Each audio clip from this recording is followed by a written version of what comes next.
The waiter recognized me immediately when my family entered Elysium, the most exclusive French restaurant in the city. I caught the flash of understanding in his eyes, but he maintained perfect professional composure. Buenas noches, my sister Valeria Castillo said with authority. Reservation for the Castillo family of 4. I stayed back watching as my parents and sister performed their usual routine, making sure everyone noticed their designer clothes, expensive watches, and air of superiority. They hadn't wanted to invite me to this birthday dinner, but appearances mattered. They couldn't risk people wondering why the eldest daughter of the Castillo family was absent from her father's celebration. This way, please, the waiter said, guiding us through the elegant dining room.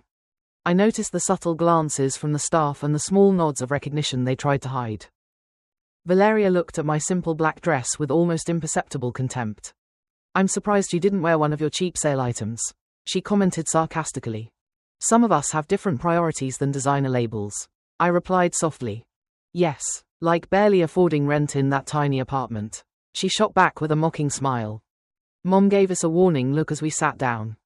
Girls, please, it's your father's birthday. Father was already scanning the wine list with a tense expression at the prices. These markups are highway robbery, he thought. I held back a smile remembering the real wholesale costs. Sarah probably needs to check the prices before ordering, Valeria whispered to Mom. You wouldn't want her to feel embarrassed. A waiter approached Don Javier Castillo. It was Mateo, one of my best employees. I watched my family dismiss him as if he were just another servant. Can you really afford this place? Valeria continued, scanning her menu. Maybe you should just order an appetizer. That was when Mateo spoke. Welcome back, Miss Vargas. Your usual table was reserved for another party, but I hope this one is satisfactory. Father choked on his complimentary water. Mother dropped her menu. Valeria's face went from confident to shocked in an instant. It's perfect, Mateo, I smiled. Thank you. Your usual Bordeaux, Miss Vargas? He asked innocently. Yes, please, the 1982 vintage. Father's face turned pale. That bottle cost more than his monthly country club dues. Elena, Mom said quietly, what is going on? I took a sip of water, savoring the moment. I didn't mention that I had bought Elysium 6 months ago along with the entire restaurant group. Valeria's mouth opened and closed like a fish. But you live in that tiny apartment. You shop at normal stores, she said in disbelief. Because I choose to, I replied simply. Unlike some people, I don't measure success by what I wear or where I live. Mateo returned with the wine, presenting it with theatrical flair. An excellent choice as always, Miss Vargas. Would you like Chef Carmen to prepare your favorite dessert? That would be lovely, I smiled. And please bring us the full tasting menu. It's a special occasion after all. As Mateo walked away, silence filled the table. That kind of silence when people realize they've been mocking the owner of the place. My phone vibrated, probably another update about the new store opening in London. But it could wait. Right now I was going to enjoy watching my family process that their poor daughter not only owned this restaurant but the entire chain of high-end establishments they loved to brag about. Sometimes the best revenge is not telling them you succeeded. It's letting them discover it while they're in the middle of mocking you. Father took a large gulp of his water, probably wishing it was something stronger. Valeria was frantically searching on Google under the table, no doubt investigating who owned the restaurant group. I simply leaned back, took my menu that I knew by heart, and smiled. The dinner was about to get very interesting. The tasting menu arrived, each dish more exquisite than the last. Chef Carmen was showing off that night, knowing I was at the table. My family remained in uncomfortable silence, picking at their food while trying to absorb their new reality. Finally, Father managed to speak in a strained voice. How exactly did this happen? I took a sip of the perfectly aged Bordeaux. Remember that MBA program you refused to pay for? The one you said would never bear fruit because I focused on restaurant management instead of finance like Valeria. He shifted uncomfortably in his chair. Suddenly Valeria showed great interest in her foie gras. It turns out there was a market for revolutionizing high-end restaurant operations. I continued. My company now owns 32 establishments across 3 continents. Mother's fork clattered against her plate. 32, including the one in New York, the one in Paris, and that little place in London where you celebrated your anniversary last year. I added casually. Valeria's face flushed red. That's why we got a table immediately when I mentioned the name Vargas. Exactly, I smiled. Though I really shouldn't be rude to the staff here. They tell me everything. Matteo appeared with the next dish.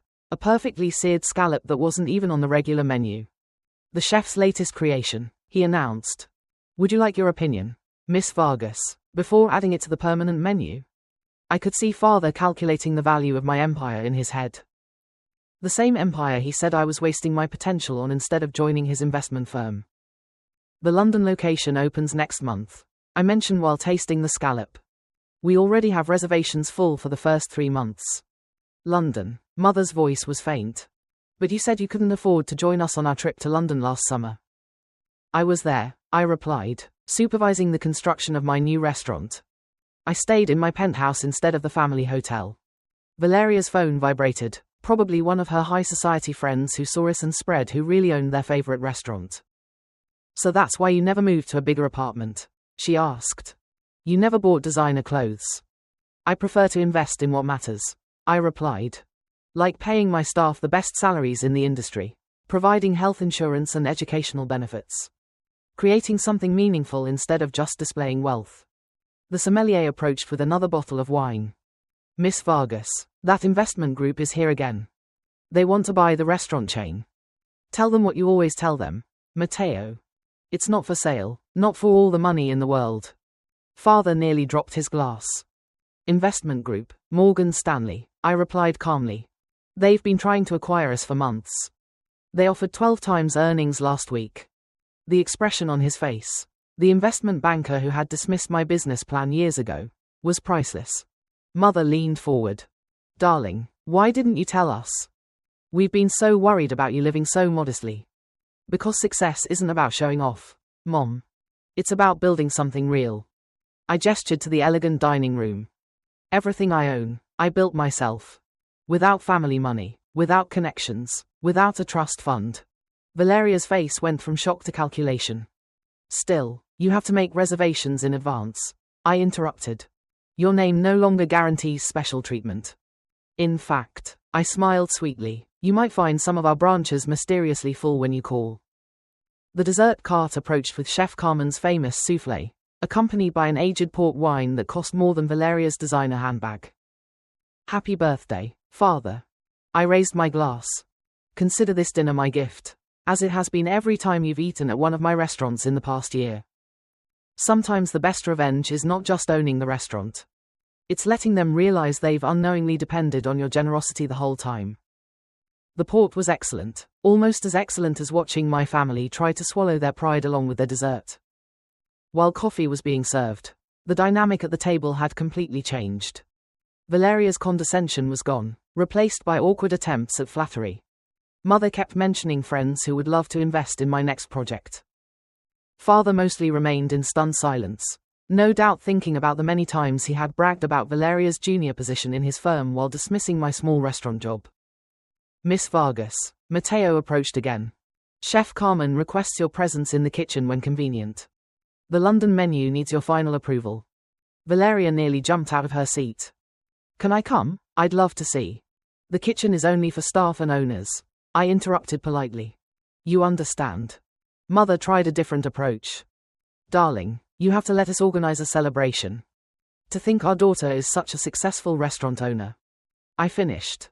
How funny, that wasn't even worth celebrating when you thought I just managed one place. The sommelier appeared with a folder, the wine list for London.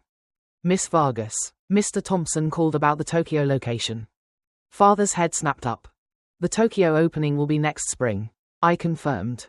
Though I'm sure Valeria can tell you all about it.